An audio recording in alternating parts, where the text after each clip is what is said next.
Hepatitis C के मरीजों का तेजी से बढ़ने लगा है आंकड़ा। धीरे धीरे डूबने लगा है नूरपुर का नूर। समाज पर मंडराने लगे हैं गहरे संकट के घने बादल। महिलाएं भी नहीं रही अछूती। चिंता तो लाजमी है और वजह भी सामने है। नशे में डूबता जा रहा युवा वर्ग चिंतन का विषय तो है ही, साथ ही में जानलेवा भी है। न जाने कौन सी गलती की सजा समाज भुगत रहा है। आज नशा समाज में खासकर युवाओं में अपनी पकड़ मजबूत बना चुका है।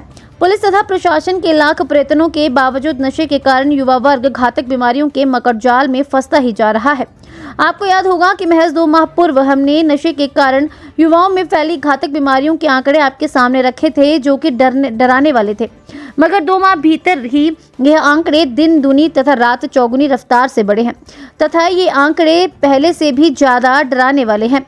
सिविल अस्पताल में एमएस नीरजा गुप्ता के अनुसार जहां 2 माह पूर्व हेपेटाइटिस सी के 75 मामले दर्ज हुए थे, तो अब बढ़कर 101 हो गए हैं।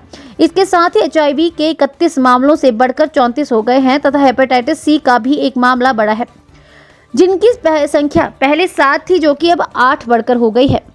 अकेले नूरपुर में 2 माह के भीतर घातक बीमारियों से पीड़ित 30 नए मामले उजागर हुए हैं।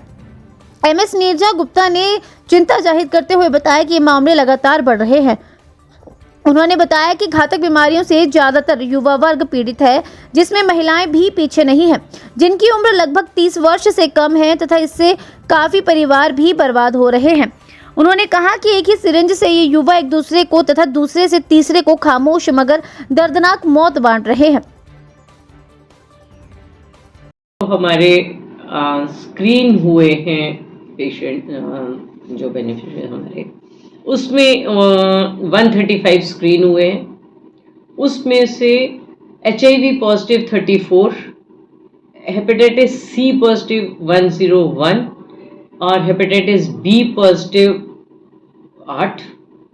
और ये जो केसेस हैं ये लगातार बढ़ रहे हैं, क्योंकि हॉस्पिटल में हमारे पास काफ़ी सारे लोग, उन लोगों की टेस्टिंग की जाती है और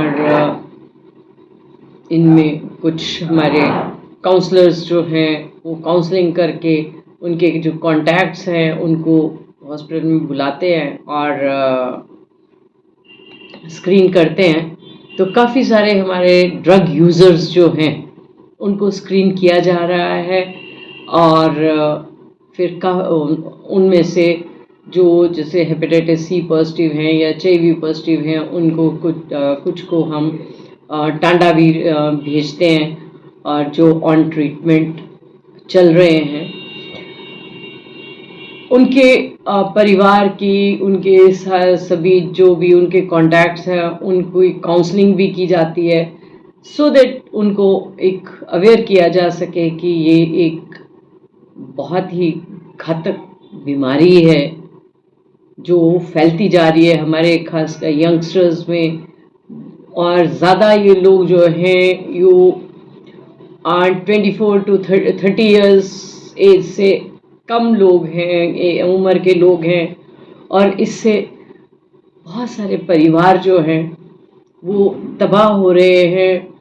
उनके घरों में काफ़ी सारी दिक्कतें आ रही हैं, काफ़ी फीमेल्स भी जो हैं इसमें पॉजिटिव हैं और उससे उनकी फैमिलीज़ में आने वाली जनरेशन्स में भी प्रॉब्लम्स आ रही हैं। इसका मैम मुख्यतः कारण जैसे कि एक ही सिरिंज, एक नीडल जब बहुत सारे युवा आपस में मिलकर यूज़ करते हैं, क्या इसी को मान सकते हैं? बिल्कुल जी, ये IV ड्रग यूज़र्स जो हैं ये नीडल सिरिंज एक ही यूज़ करते हैं और एक से दूसरे को से तीसरे में ये फैलता जाता है और इसी से ये प्रॉब्लम जो है वो उनकी बढ़ती जा रही है। Thank you. Himachal press news के लिए जसूर से सचिन शर्मा की रिपोर्ट।